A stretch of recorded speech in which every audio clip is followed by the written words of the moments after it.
Pessoal, então, dando continuidade, né, vamos falar agora das habilidades sociais. E aqui a gente vai utilizar algumas só, tá? As mais importantes, mas uma decorrência da empatia também. Então, uma empatia mais concreta, alguns exemplos empáticos, né, como utilizar isso no nosso dia a dia, são essas habilidades sociais. Vamos voltar ao nosso framework ali. Habilidades sociais é adaptabilidade no que diz respeito a extrair reações desejáveis de outro, né? É saber se portar com determinadas pessoas em ambientes diferentes, é saber lidar com essas pessoas. Não é ser uma pessoa interesseira ou camaleônica, né, ou dissimulada, não, longe disso. A inteligência emocional é utilizada para propósitos altruístas, construtivos, né, que a gente está pensando nesse sentido.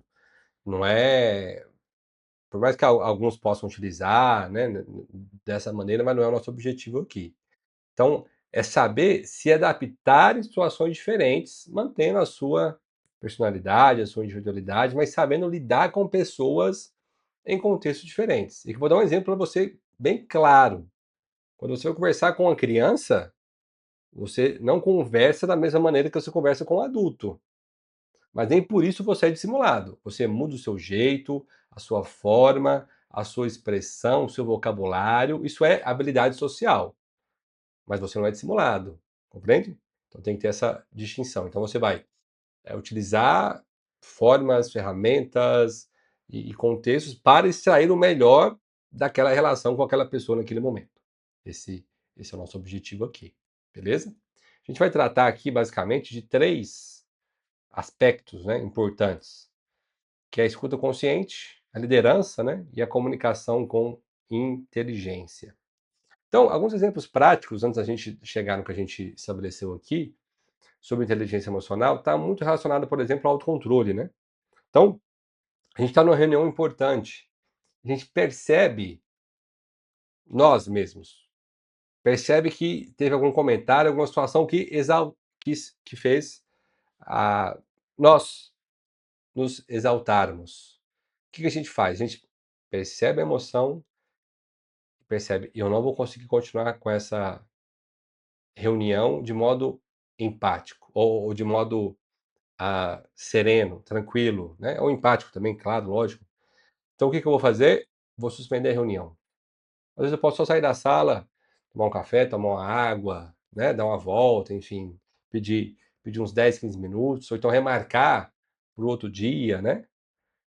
Trazendo um pouco aquele exemplo do Gjordaf, né? Que a gente trouxe, da lição do pai dele, né? Nunca tome uma decisão nesse estado de raiva. Espere 24 horas e aí você toma a sua decisão. Foi um conselho que ele teve, né? Foi um cara que ajudou muito a humanidade com o seu trabalho, né? Com as suas obras. Teve esse grande pai que auxiliou ele nesse sentido. Então, são ferramentas práticas que a gente consegue fazer no nosso dia a dia, né? Analisar a situação, perceber a emoção, saber como a gente vai lidar com isso. E essas aqui são mais específicas, a gente vai tratar uma por uma aqui agora. Então vamos lá. Escuta consciente. Aqui, essa figura aqui é bem emblemática, né? É um café. Era para ser um bate-papo de amigas. Como é que tá? Quem já nunca percebeu isso, né? Em restaurante, em lanchonetes, né?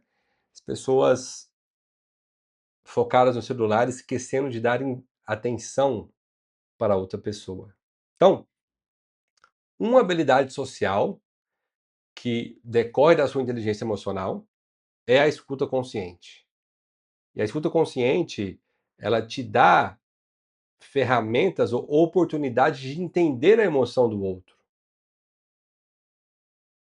Naquele exemplo que eu dei do interrogatório, e não só naquele exemplo, né, mas em outros exemplos, se eu não perceber o outro pleno, consciente, tá ali com atenção nas reações do outro, eu não consigo extrair dos detalhes.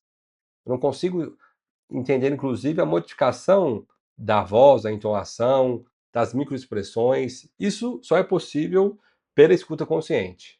Então, um bom interrogatório precisa escuta consciente. Um bom rapport precisa escuta consciente. Uma boa relação necessita de escuta consciente. Vou dar um exemplo prático que aconteceu comigo. Uma vez eu fui falar com. Estava num evento da polícia, fui falar enfim, o cargo mais alto, com o delegado geral. E eu fui falar com ele, enfim, é algo simples de ser dito e rápido, mas ele não me deu atenção nenhuma. Nenhuma. Ele ficou no celular, ele, aham, e o que foi? Eu, enfim, acho que eu encerrei o assunto, ou falei de novo, enfim. Mas é, é algo que ficou marcado em mim por muito tempo. Por mais que você estude, entende, compreende, você tem um lado humano que é automático. Então, a gente não gosta disso. Quando a gente é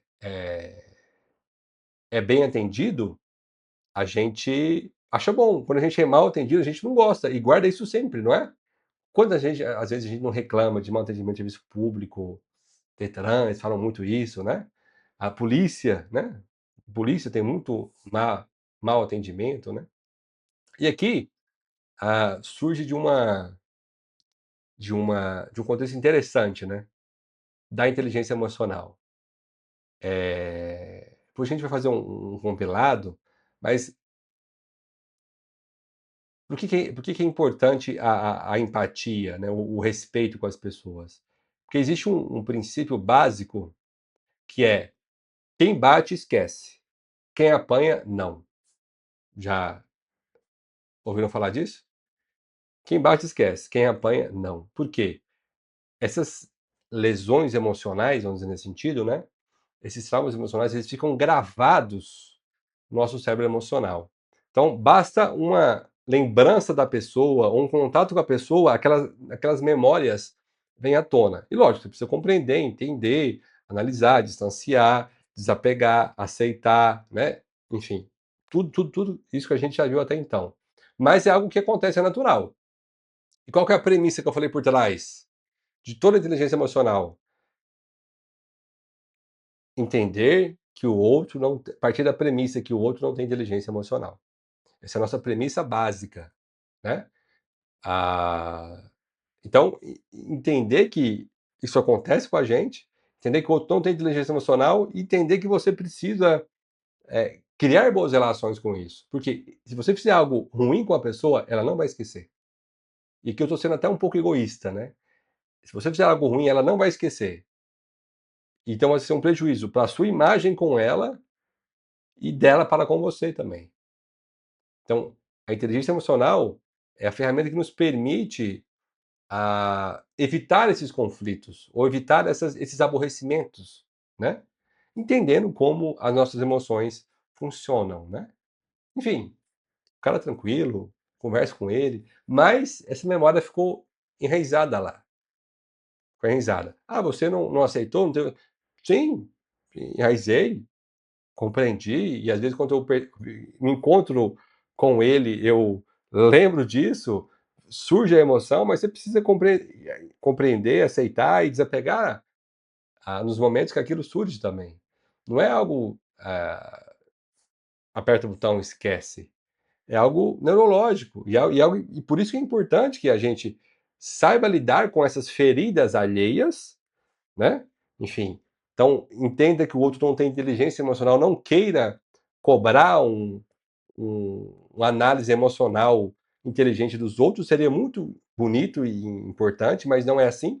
Então não queiram cobrar isso, mas saiba da nossa limitação humana também, e a partir disso, trate os outros com essa inteligência emocional, com essa. Perceba que você pode criar essas situações também, ok? E a escuta consciente é isso. É você não dar atenção para a pessoa. Isso vai te dar um certo constrangimento, né?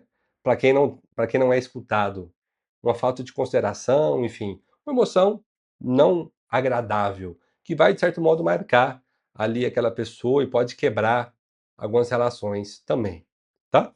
Então isso é escuta consciente. É o quê? É dar atenção à pessoa, não estar aí, né, distraído, né? Então nós ouvimos e escutamos nosso interlocutor com a mente plena, dando-lhe total atenção sem focar nos ruídos mentais. né, isso é escuta plena elevada, né. Sem criar uma argumentação e justificação prévias, né, do que o outro fala, de forma, né, prévia, justificação prévia do que o outro fala. Dar um espaço, né, até a gente fala meditação durante a auditiva, a audição da outra pessoa, né. E aqui a gente tem alguns níveis dessa escuta consciente, né. Então, aquilo que não é escuta consciente, que é o nível mais baixo aqui, é você não dar atenção para a pessoa. Aquela imagem que a gente viu, das 2 amigas olhando no celular. Isso não é escuta consciente. Tem um outro nível, onde a gente passa a dar atenção para a pessoa, mas não escutar de verdade, porque a gente começa a dialogar e a julgar na nossa cabeça. Já tiveram isso? Com certeza, né? Já viram outras pessoas assim? Com certeza também. Então a pessoa mal termina de falar, ou ela está falando, você já está rebatendo mentalmente. E ela vai falando, e às vezes você já começa a rebater e você está quase falando, interrompendo ela, e aí aqui não tem espaço para você escutar a outra pessoa. Você está só esperando o momento de poder retrucar aquilo que você já levantou, né? Então, é um nível acima do outro, daquele primeiro. Um outro nível é o nível onde você percebe esses diálogos, percebe que eles estão ocorrendo ah, na sua cabeça, né, em você, no seu interior, e passa a não ligar para esses diálogos, ou passa a desconsiderá-los. Eles vão acontecendo e você vai não alimentando eles, você vai focando a sua atenção na conversa, na pessoa. Então, esses diálogos podem acontecendo e você vai ignorando, você vai dando atenção para a pessoa em si, porque a pessoa está falando, ok? E o nível mais elevado é o nível onde você está totalmente presente, os diálogos se ocorrem com menos frequência e você passa a dar total atenção ali seu tempo para aquela pessoa, ok? E são os níveis diferentes dessa escuta consciente. Quando a gente fala de meditação, durante a auditiva, né, durante essa escuta da pessoa, é que você passa a perceber essas distrações, e a gente vai falar sobre isso quando falar de meditação, né. O que é meditação? Vamos desmistificar muita coisa da meditação para vocês. Ele vai falar o seguinte: você percebe as distrações e ignora elas, e volta ao seu foco principal, que é a pessoa. A sua atenção é a pessoa, o que ela está falando, o que ela está, comunicando, né, os gestos, as expressões dela. Então você define isso como seu foco e passa a guiar de forma concentrada essa análise, você possa dar o tempo, né, atenção para aquela pessoa. Isso é escuta consciente, né. A gente vai entender melhor quando falar de meditação ali, de dar esse espaço, né. Então é dar o espaço, dar oportunidade para a pessoa falar, é perceber as reações em você, mas o foco principal enfim, é no seu corpo, porque ele vai te dar uma ancoragem, e a gente vai perceber isso quando a gente fala de meditação, perceber as suas reações, que você vai tendo consciência disso, mas o seu foco é na outra pessoa, o que ela está falando, na mensagem, nas expressões dela. Isso te dá senso de acolhimento, de empatia, de pertencimento, de respeito, né? Isso é muito, muito importante.